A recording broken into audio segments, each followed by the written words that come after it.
বললেন আরবাউন লাম ইয়াকুন ইয়াদাউহুন্না নবী সাল্লাল্লাহু আলাইহি ওয়াসাল্লাম। নবী করিম সাল্লাল্লাহু আলাইহি ওয়াসাল্লামকে চারটি কাজ আমি কখনো ছেড়ে দিতে দেখিনি। চারটি কাজ রাসূল সব সময় করে গিয়েছেন, গুরুত্ব দিয়েছেন, তাকিদ সহকারে এই চারটা কাজ রাসূল সব সময় করে গিয়েছেন। এক নাম্বার কি? সিয়ামু আশুরা, আশুরার দিনের যে রোজা, সেই রোজা রাসূলের জীবনে কখনো আমি ছাড়তে দেখিনি। সুবহানাল্লাহ। দুই নাম্বার ওয়াল আসর, 10 রাত, জিলহজ মাসের যে প্রথম 10 রাত আছে, সেই 10 রাতে রাসূলুল্লাহ ইবাদত ছেড়ে দিতে আমি কখনো দেখিনি। বেশি গুরুত্ব দিয়েছেন রাসূল।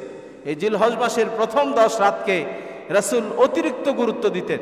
যেরকম গুরুত্ব রাসূল রমাদান মাসের রাতগুলোকে দিতেন, ঠিক এর মানের গুরুত্ব রাসূল সাল্লাল্লাহু আলাইহি ওয়াসাল্লাম জিলহজ মাসের প্রথম 10 রাতে রাসূল সাল্লাল্লাহু আলাইহি ওয়াসাল্লাম এরকম গুরুত্ব দিতেন। সুবহানাল্লাহ।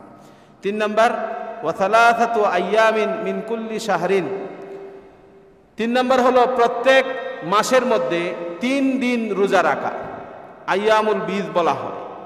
সেই আইয়ামুল বীজ অর্থাৎ 13, 14, 15 এই দিনগুলোতে রোজা রাখা, নফল রোজা রাখা রাসূলুল্লাহকে আমি কখনো ছাড়তে দেখিনি। রাসূলুল্লাহ এই দিনগুলোতে বেশি রোজা রাখতেন, বা সব প্রতি মাসে রাসূলুল্লাহ এই রোজাগুলো রাখতেন। 4 নাম্বার হলো ওয়ার রাকাতাইন ক্বাবলাল গাদাত, ফজরের ফরজ নামাজের পূর্বে 2 রাকাত সুন্নাত নামাজ পড়া রাসূলুল্লাহকে কখনো আমি ছেড়ে দিতে দেখিনি। সুবহানাল্লাহু আলাইহি ওয়াসাল্লাম। এই 4টা কাজ রাসূল সাল্লাল্লাহু আলাইহি ওয়াসাল্লাম ইরশাদ করলেন, মা মিন আইয়ামিন আল আমালুস সালিহু ফিহি আহাব্বু ইলাল্লাহি আযজা ওয়া জাল্লা মিন হাযিহিল আইয়াম, ইয়ানি আইয়াম আল আশরি। আল্লাহ তাআলার নিকটে এই 10 দিনের চেয়ে, এই 10 দিনে ইবাদত করে আল্লাহর কাছে যে প্রিয়, এর চেয়ে আর প্রিয় দিন ইবাদত আল্লাহর কাছে আর নাই। সেই 10 দিন কোন 10 দিন? জিলহজ মাসের প্রথম 10 দিন আল্লাহ তাআলার কাছে আল্লাহর বান্দা ইবাদত করাটা সবচেয়ে বেশি প্রিয় ইবাদত বলে পরিগণিত হয়। সুবহানাল্লাহ। রাসূল করিম সাল্লাল্লাহু আলাইহি ওয়াসাল্লাম বললেন, ক্বালু ইয়া রাসূলুল্লাহ, সাহাবায়ে কিরাম জিজ্ঞেস করলেন, ইয়া রাসূলুল্লাহ ওয়ালাল জিহাদু ফি সাবিলিল্লাহ, ইয়া রাসূলুল্লাহ আল্লাহর রাস্তায় জিহাদ করাটা কেউ এই 10 দিন আমল করার চেয়ে কম গুরুত্বপূর্ণ? অর্থাৎ এই 10 দিনে আমল করাটা আল্লাহর রাস্তায় জিহাদ করার চেয়েও বেশি গুরুত্বপূর্ণ।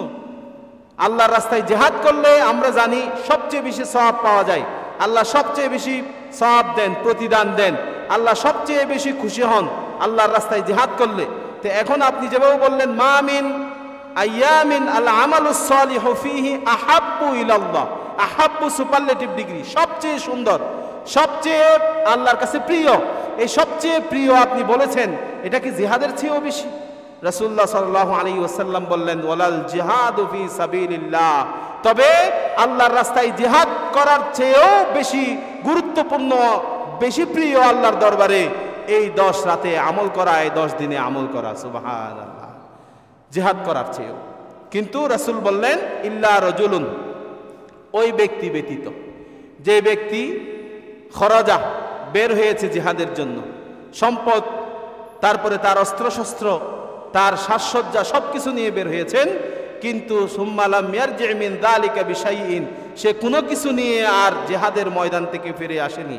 এক কথায় ফিরে আসেনি মানে সে জিহাদের ময়দানে শহীদ হয়ে গেছে।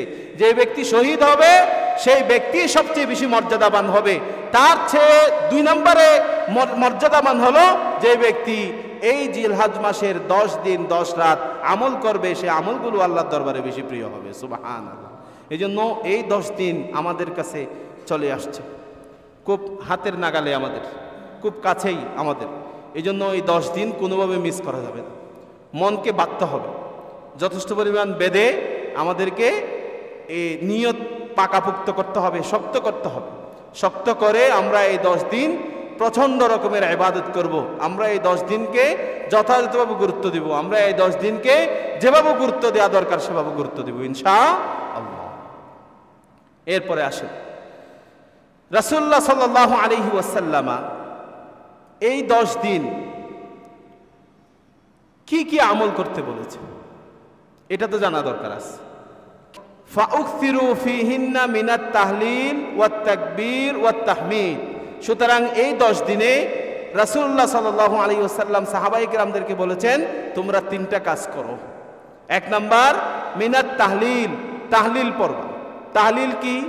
লা ইলাহা ইল্লাল্লাহু ওয়াহদাহু লা শারীকা লাহু লাহুল মুলকু ওয়া লাহুল হামদু ইউহয়ী ওয়া ইউমীতু ওয়া হুয়া আলা কুল্লি শাইইন কদির। আবার পড়েন তো, লা ইলাহা ইল্লাল্লাহু ওয়াহদাহু লা শারীকা লাহু লাহুল মুলকু ওয়া লাহুল হামদু ইউহয়ী ওয়া ইউমীতু ওয়া হুয়া আলা কুল্লি শাইইন কদির। এক নাম্বার এই তাহলিল পড়তে বলেছে। দুই নাম্বার ওয়াত তাকবীর, তাকবীর পড়তে বলেছে। তাকবীর কি? আল্লাহু আকবার, আল্লাহু আকবার, লা ইলাহা ইল্লাল্লাহু, আল্লাহু আকবার ওয়ালিল্লাহিল হামদ, এই তাকবীর পড়তে বলেছেন। তিন নম্বরে বলেছেন ওয়াত তাহমিদ, সুবহানাল্লাহি ওয়াল হামদুলিল্লাহি ওয়া লা ইলাহা ইল্লাল্লাহু আল্লাহু আকবার, অথবা শুধু আলহামদুলিল্লাহ বলা, এটাকেও তাহমিদ বলে।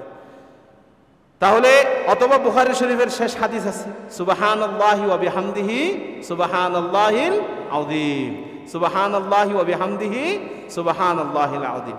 তাহলে আমরা তিনটা জিনিস শিখলাম এখান থেকে। এক নম্বর হলো তাহলিল, লা ইলাহা ইল্লাল্লাহু ওয়াহদাহু লা শারীকা লাহু লাহুল মুলকু ওয়া লাহুল হামদু ইউহয়ী ওয়া ইউমীতু ওয়া হুয়া আলা কুল্লি শাইইন কদির। দুই নম্বরে শিখেছি তাকবীর, আল্লাহু আকবার, লা ইলাহা ইল্লাল্লাহু আল্লাহু আকবার ওয়ালিল্লাহিল হামদ। তিন নম্বরে শিখেছি আমরা সুবহানাল্লাহি ওয়া বিহামদিহি সুবহানাল্লাহিল আযীম। এই তিনটা জিনিস রাসূলুল্লাহ বলেছেন বেশি বেশি পড়তে। সুতরাং আমরা আজকে থেকে শুরু করব, জিলহজ মাস যতদিন থাকে ততদিন এটা আমাদের প্রতিদিনের দোয়া, প্রতিদিনের নিত্য সঙ্গী হিসাবে আমরা তৈরি করে ফেলবো ইনশাআল্লাহ।